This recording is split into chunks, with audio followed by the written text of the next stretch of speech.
కుత్బుల్లాపూర్లో hydro అధికారులు కూల్చివేతలు చేపట్టారు. వారి భూముల్లో కనీసం సమాచారం లేకుండా ప్రహరీ గోడను కూల్చివేశారని మండిపడ్డారు. వారాల రాజేశ్వరరావు అనే పేరుపై ఉన్న భూమిని ప్రభుత్వ భూమిగా చూపిస్తూ అందులో నిర్మించిన ప్రహరీ గోడను కూల్చివేశారని బాధితులు ఫైర్ అయ్యారు. ఎందుకు కూలుస్తున్నారని ప్రశ్నిస్తే పోలీస్ స్టేషన్కు తరలించారని ఆగ్రహం వ్యక్తం చేశారు. అధికార దుర్వినియోగానికి పాల్పడుతున్న ఇలాంటి వారిపై కఠిన చర్యలు తీసుకోవాలని డిమాండ్ చేశారు.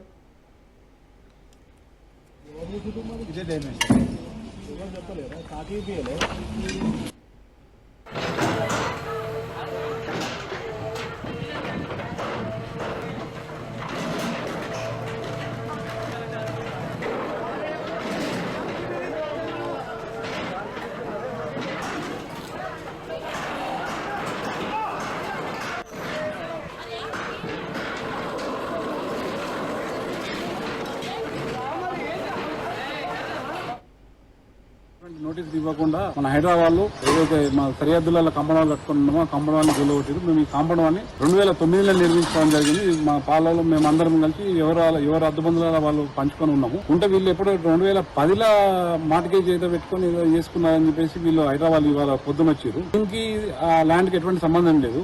ఆ మార్టిగేజ్ పెట్టుకున్న సర్వే నెంబర్ వచ్చేసి సర్వే నెంబర్ 29, నా ప్రాపర్టీ వచ్చేసి సర్వే నెంబర్ 16 and 28. ఈ నా అద్దుబందులలో పంచుకున్న అద్దుబందులలో నా అంతలా మేము కాంపౌండ్ వాళ్ళు కట్టుకొని ఉంటే ఇవాళ చెప్పా చేయకుండా వచ్చేసి మాకు ఇది రోడ్ కావాలి, ఇలా డాక్యుమెంట్లో రోడ్ ఉందని చెప్పేసి వాళ్ళ ఎవరైతే ఎస్ఎఫ్సి వాళ్ళు వేరే ప్రైవేట్ వ్యక్తికి అమ్ముకుంటే వాళ్ళకి రోడ్ యాక్సెస్ లేదు. ఈస్ట్ ఫేస్కి రోడ్ 12 ఫీట్ల రోడ్ ఉంది. నా దాంట్లోకించి రోడ్ ఇప్పుడు మాకు రోడ్ కావాలని చెప్పేసి 40 ఫీట్ల రోడ్కు సంబంధం కావాలని చెప్పేసి ఉన్నదంతా డెమాలిషన్ చేసి ఇవాళ హైడ్రా అంటే దౌర్జన్యంగా ప్రైవేట్ ల్యాండ్లకు వచ్చేసి దౌర్జన్యంగా వాళ్ళ లావుకో గుంజుకోవడం జరుగుతుంది. ఇది ఎందాక సమంజసం అని చెప్పేసి రంగనాథ్ గారిని అడుగుతా ఉన్నాం. ఇది ఒక లేఅవుట్ కాదు, ఎటువంటి రోడ్డు మెన్షన్ ఉండదు. అయినప్పటికైనా కానీ మేము దౌర్జన్యంగా మా దగ్గర అధికారం ఉంది కదా అని చెప్పేసి ప్రైవేట్ వ్యక్తుల మీదకి వచ్చి ఈ రోడ్ అని చెప్పేసి ఉన్న ప్రైవేట్ ల్యాండ్లకి నుంచి రోడ్లు తీస్తా ఉన్నారు. మరి ఎందాక సమంజసం అని చెప్పేసి హైడ్రా కమిషనర్ రంగనాథ్ గారిని అడుగుతా ఉన్నాం.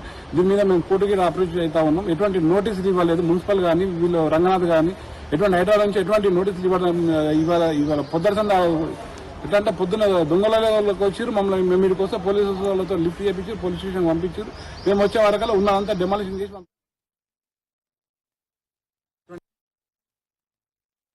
ఇప్పుడు మేము రోడ్డు మీద వచ్చి ఉన్నాము. మాకు ఎవరు అసలు దిక్కుమతి ఎవరు నష్టపోయినాము. మాకు ఎవరు ఇస్తారు? నష్టాలు ఎవరు కొడుతారు? కష్టజీవుల మీద కష్టం చేసుకుని బతుకుతామంటే ఉన్నైపోయినా ఉంచుకునేపోయినా అమ్మిపోయినా మాకు ఇంకేంటి దిక్కు చెప్పండి మీరే.